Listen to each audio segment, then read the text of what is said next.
Welcome students, आप सबको स्वागत है आपके चैनल पे जिसका नाम है एजुकेशन पॉइंट। और आज हम डिस्कस करेंगे डिमांड के नेक्स्ट टॉपिक के बारे में जिसका नाम है change in quantity demanded and change in demand. ये टॉपिक बहुत ही इंपॉर्टेंट है, एग्जाम पॉइंट ऑफ व्यू से इसके क्वेश्चंस पूछे ही जाते हैं, तो इसको पहले बहुत अच्छे से समझें और फिर बाद में आप इसको आंसर लिख सकते हैं। तो अगर मैं बात करूं चेंज इन क्वांटिटी डिमांडेड की, तो बेसिकली इसमें लिखा हुआ है when quantity demanded changes due to change in और its own price other factors remaining constant. देखो, डिमांड को चेंज करने के लिए हम फैक्टर्स की बात करते हैं। फैक्टर्स का मतलब होता है जैसे कि price of related goods, income of the consumer, taste and preference of the commodity. तो ये सारे फैक्टर्स हैं, ऑल फैक्टर्स हैं। अगर मैं बात करूं, अगर किसी भी कमोडिटी की डिमांड अगर आपकी सिर्फ और सिर्फ प्राइस की वजह से इंपैक्ट होती है, उसको बोलते हैं चेंज इन क्वांटिटी डिमांडेड। और वही चीज यहां पे मैंने ऑलरेडी लिखी हुई है कि अगर किसी भी कमोडिटी की डिमांड उसके प्राइस से इंपैक्ट हो रही है और जो आपके अदर फैक्टर्स हैं, क्या बच्चों, अदर्स फैक्टर्स, वो क्या है, कांस्टेंट है, उसको बोलेंगे चेंज इन क्वांटिटी डिमांडेड। मैं दोबारा रिपीट करता हूं, when quantity demanded of a commodity changes due to change in और its own price and others factor remaining constant.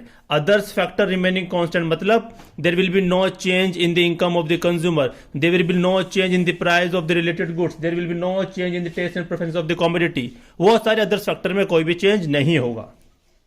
इसके अंदर बेसिकली दो पार्ट होते हैं, एक होता है आपका एक्सपेंशन या फिर हम बोल सकते हैं एक्सटेंशन ऑफ डिमांड या फिर कॉन्ट्रैक्शन ऑफ डिमांड। जैसे कि आपको समझ में आ रहा होगा, एक्सपेंशन मतलब बढ़ना, कॉन्ट्रैक्शन मतलब कम होना। अगर एक्सपेंशन ऑफ डिमांड हो रही है, इसका मतलब यह है आपकी प्राइस ऑफ कमोडिटी डिक्रीज हो रही है और आपकी डिमांड क्या हो रही है, इंक्रीज हो रही है। और आपके जो अदर फैक्टर्स हैं, मैं लिख रहा हूं OF, मतलब अदर फैक्टर्स हैं, वो क्या बच्चों, कांस्टेंट है। दोबारा बताते हैं, अगर आपकी कमोडिटी की प्राइस डिक्रीज हो रही है और डिमांड इंक्रीज हो रही है, डिमांड इंक्रीज हो रही है, अदर फैक्टर कांस्टेंट है, इसको बोलेंगे हम एक्सपेंशन ऑफ डिमांड। दूसरा, कॉन्ट्रैक्शन ऑफ डिमांड क्या होता है, अगर किसी भी कमोडिटी का प्राइस इंक्रीज हो रहा है और डिमांड डिक्रीज हो रही है और अदर फैक्टर्स क्या बच्चों, कांस्टेंट। अदर्स फैक्टर क्या है, कांस्टेंट। ये मेरा पढ़ाने का तरीका ये है कि अगर कोई प्राइस या फिर कोई डिमांड इंक्रीज तो मैं ऐसे एरो बनाता हूं, डिक्रीज में ऐसे बनाता हूं और कांस्टेंट में ऐसे बनाता हूं। अगर प्राइस इंक्रीज हो रहा है, डिमांड डिक्रीज हो रही है, अदर्स फैक्टर कांस्टेंट है, उसको बोलते हैं हम कॉन्ट्रैक्शन ऑफ डिमांड। तो basically change in quantity demanded के आपके दो पार्ट हैं। पहला पार्ट है एक्सपेंशन ऑफ डिमांड, दूसरा है contraction of demand. Expansion, demand बढ़ रही है, कॉन्ट्रैक्शन, डिमांड कम हो रही है। क्योंकि ये चेंज इन क्वांटिटी डिमांडेड है तो किसकी वजह से हो रही है, due to change in its own price, others factor will remain constant. और इसी को हम बोलते हैं movement along the demand curve. Movement along the demand curve का मतलब होता है इसके अंदर डिमांड कर्व आपका मूव करता है, मूव करेगा डाउनवर्ड या अपवर्ड। वो कैसे मूव करेगा, क्या रहेंगे उसके डायग्राम, कैसे बनेगा शेड्यूल, वो हम अगली क्लास में प्रॉपर डिस्कस करेंगे। तो फिलहाल मेरा आपका मोटिव है कि मैं आपको चेंज इन क्वांटिटी डिमांडेड और चेंज इन डिमांड के बारे में एक डिफरेंस समझा सकूं ताकि आने वाली क्लास में आप उसको अच्छे से और समझ पाए। तो मूवमेंट की अगर मैं बात करूं तो मूवमेंट क्या होगा बच्चों, डाउनवर्ड या फिर अपवर्ड। एक्सपेंशन में होता है डाउनवर्ड मूविंग, क्या होता है, डाउनवर्ड। कॉन्ट्रैक्शन में होता है आपका अपवर्ड। ये अपवर्ड कैसे होता है, डाउनवर्ड कैसे होता है, वो मैं आपको डिटेल में समझाऊंगा। अब हम बात करते हैं चेंज इन डिमांड की। किसकी बात करते हैं, चेंज इन डिमांड। आइए पढ़ते हैं, when quantity demanded of a commodity changes due to change in the other factors। बच्चों किसकी बात हो रही है, अदर फैक्टर्स की बात हो रही है। Price remain constant. जैसे कि मैं दोबारा रिपीट करता हूं, किसी भी कमोडिटी की डिमांड को इंपैक्ट करने के लिए हमारे पास फैक्टर्स होते हैं बहुत सारे, ऑल फैक्टर्स की बात कर रहा हूं, जिसमें प्राइस होता है, प्राइस ऑफ रिलेटेड गुड्स होता है, इनकम होता है और टेस्ट एंड प्रेफरेंसेस होती है। जब किसी भी कमोडिटी की डिमांड अदर फैक्टर के वजह से इंपैक्ट होती है या चेंज होती है और प्राइस क्या रहता है, कांस्टेंट रहता है, उसको बोलते हैं चेंज इन डिमांड।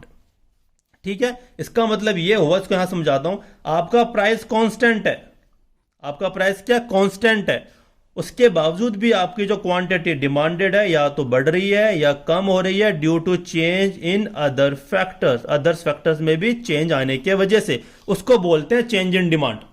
इसके अंदर दो पार्ट होते हैं। पहला पार्ट है आपका इंक्रीज इन डिमांड, दूसरा है डिक्रीज इन डिमांड।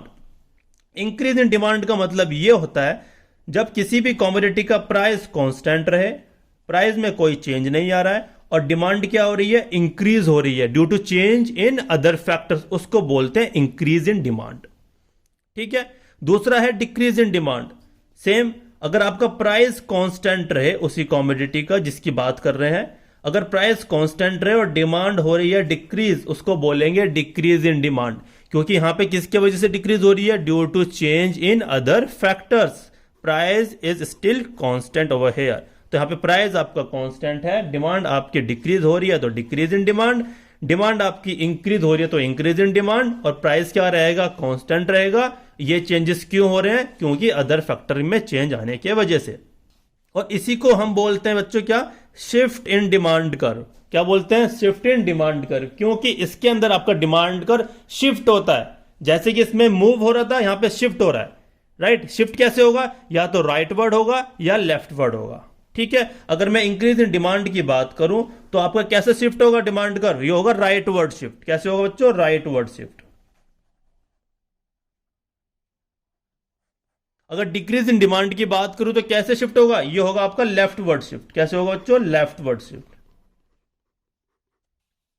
ठीक है। आने वाली क्लास में हम अच्छे से डिस्कस करेंगे एक एक टॉपिक को। एक मैंने क्लास बनाई है जिसमें हम सिर्फ और सिर्फ इसको डिस्कस करेंगे, चेंज इन क्वांटिटी डिमांडेड।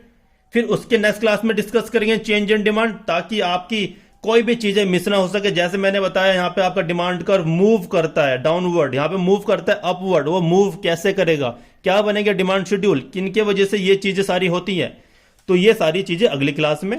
तो ये टॉपिक बेसिकली 3 वीडियोस में कवर होंगी। पहली वीडियोस मैंने आपको अभी ये आप देख रहे हैं, दूसरी वीडियो में हम इसको कवर करेंगे, तीसरी वीडियो में हम इसको कवर करेंगे। उसके बाद आपका टॉपिक पूरा कंप्लीट हो जाएगा।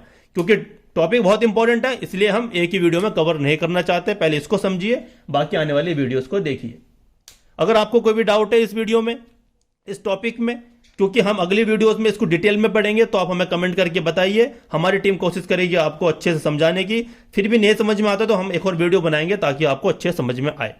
ठीक है, तो बने रहिए हमारे साथ, जिसका नाम है एजुकेशन पॉइंट, और ऐसे पढ़ते रहिए।